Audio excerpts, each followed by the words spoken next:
दोस्तों, इस पौष मास में आज हम सुनेंगे माता लक्ष्मी की कथा को। इस दिन माता लक्ष्मी की कथा अवश्य ही सुननी चाहिए। इस कथा को सुनने से हमारे सभी कष्ट दूर होते हैं, सुख समृद्धि और सौभाग्य की प्राप्ति होती है और मनोकामनाएं पूर्ण होती हैं। वीडियो पसंद आए तो वीडियो को लाइक करें, शेयर करें और सब्सक्राइब कीजिए। तो फिर चलिए वीडियो शुरू करते हैं और इस कथा का ध्यान पूर्वक श्रवण करते हैं। एक कथानुसार एक गांव में शीला और उनके पति की गृहस्थी मानी जाती थी। शीला धार्मिक प्रकृति की और संतोषी स्वभाव वाली थी। उनका पति भी विवेकी और सुशील था। शीला और उसका पति कभी किसी की बुराई नहीं करते थे और प्रभु भजन में अच्छी तरह समय व्यतीत कर रहे थे। शहर के लोग उनकी गृहस्थी की सराहना करते थे। देखते ही देखते समय बदल गया। शीला का पति बुरे लोगों से दोस्ती कर बैठा। अब वह जल्द से जल्द करोड़पति बनने के ख्वाब देखने लगा, इसलिए वह गलत रास्ते पर चल पड़ा। उसकी हालत रास्ते पर भटकते भिखारी जैसी हो गई थी। शराब, जुआ, चरस, गांजा आदि बुरी आदतों में शीला का पति भी फंस गया। दोस्तों के साथ उसे भी शराब की आदत हो गई। इस प्रकार उसने अपना सब कुछ इस जुए में गंवा दिया।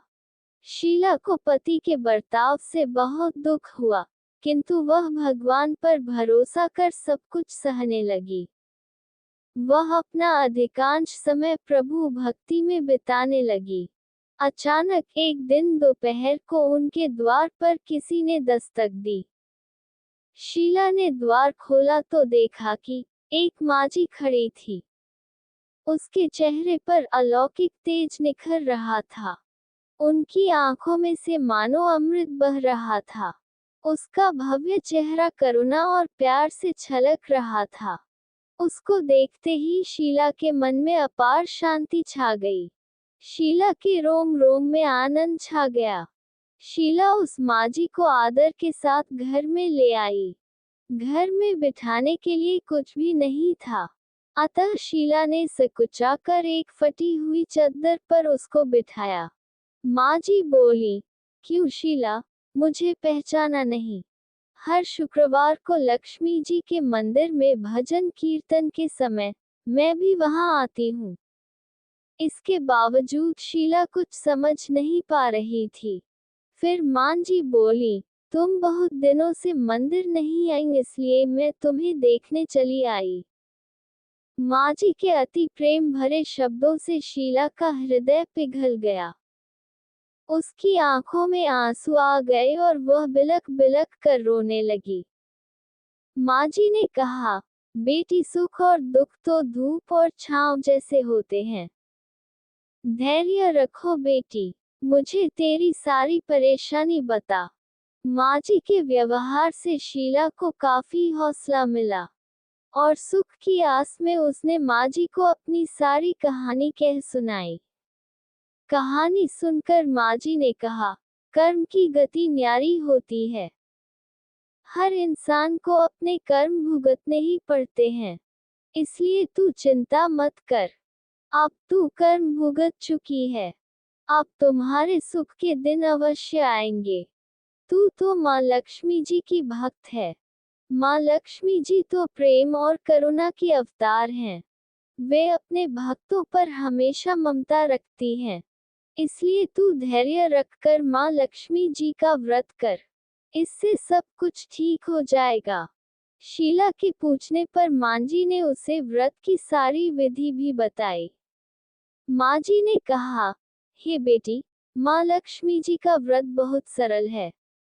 उसे वरद लक्ष्मी व्रत या वैभव लक्ष्मी व्रत कहा जाता है। यह व्रत करने वाले की सब मनोकामना पूर्ण होती है।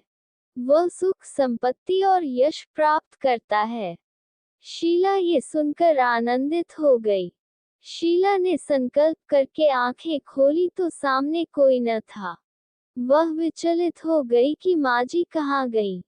शीला को तत्काल यह समझते देर न लगी कि माँ जी और कोई नहीं साक्षात लक्ष्मी जी थी। दूसरे दिन शुक्रवार था। सवेरे स्नान करके स्वच्छ कपड़े पहनकर शीला ने माँ जी द्वारा बताई विधि से पूरे मन से व्रत किया। आखिरी में प्रसाद वितरण हुआ। ये प्रसाद पहले पति को खिलाया। प्रसाद खाते ही पति के स्वभाव में फर्क पड़ गया। उस दिन उसने शीला को मारा नहीं, सताया भी नहीं। शीला को बहुत आनंद हुआ। उनके मन में वैभव लक्ष्मी व्रत के लिए श्रद्धा बढ़ गई। शीला ने पूर्ण श्रद्धा भक्ति से 21 शुक्रवार तक वैभव लक्ष्मी व्रत किया। 21वें शुक्रवार को माँ जी के कहे मुताबिक उद्यापन विधि करके 7 स्त्रियों को वैभव लक्ष्मी व्रत की 7 पुस्तकें उपहार में दी। फिर माताजी के धनलक्ष्मी स्वरूप की छवि को वंदन करके भाव से मन ही मन प्रार्थना करने लगी। हे माँ धनलक्ष्मी, मैंने आपका वैभव लक्ष्मी व्रत करने की मन्नत मानी थी। वह व्रत आज पूर्ण किया है। हे माँ, मेरी हर विपत्ति दूर करो। हम सबका कल्याण करो। जिसे संतान न हो, उसे संतान देना। सौभाग्यवती स्त्री का सौभाग्य अखंड रखना। कुंवारी लड़की को मनभावन पति देना। जो आपका ये चमत्कारी वैभव लक्ष्मी व्रत करे, उनकी सब विपत्ति दूर करना, सभी को सुखी करना। हे माँ, आपकी महिमा अपार है। ऐसा बोलकर लक्ष्मी जी के धनलक्ष्मी स्वरूप की छवि को प्रणाम किया। व्रत के प्रभाव से शीला का पति अच्छा आदमी बन गया और कड़ी मेहनत करके व्यवसाय करने लगा। उसने तुरंत शीला के गिरवी रखे गहने छुड़ा लिए। घर में धन की बाढ़ सी आ गई। घर में पहले जैसी सुख शांति छा गई। वैभव लक्ष्मी व्रत का प्रभाव देखकर मोहल्ले की दूसरी स्त्रियां भी विधिपूर्वक वैभव लक्ष्मी व्रत करने लगी। वैभव लक्ष्मी व्रत 7, 11 या 21 जितने भी शुक्रवारों की मन्नत मांगी हो, उतने शुक्रवार तक यह व्रत पूरी श्रद्धा तथा भावना के साथ करना चाहिए। आखिरी शुक्रवार को इसका उद्यापन करना चाहिए। आखिरी शुक्रवार को प्रसाद के लिए खीर बनानी चाहिए। जिस प्रकार हर शुक्रवार को हम पूजन करते हैं, वैसे ही करना चाहिए। पूजन के बाद कम से कम 7 कुंवारी कन्याओं या सौभाग्यशाली स्त्रियों को कुमकुम का तिलक लगाकर माँ वैभव लक्ष्मी व्रत कथा की पुस्तक की एक प्रति उपहार में देनी चाहिए और सबको खीर का प्रसाद देना चाहिए। इसके बाद माँ लक्ष्मी जी को श्रद्धा सहित प्रणाम करना चाहिए। फिर माताजी के धनलक्ष्मी स्वरूप की छवि को वंदन करके भाव से मन ही मन प्रार्थना करें। हे माँ धनलक्ष्मी, मैंने आपका वैभव लक्ष्मी व्रत करने की मन्नत मानी थी, वह व्रत आज पूर्ण किया है। हे माँ, हमारी मनोकामना पूर्ण करें। हमारी हर विपत्ति दूर करो। हम सबका कल्याण करो। जिसे संतान न हो, उसे संतान देना। सौभाग्यवती स्त्री का सौभाग्य अखंड रखना। कुंवारी लड़की को मनभावन पति देना।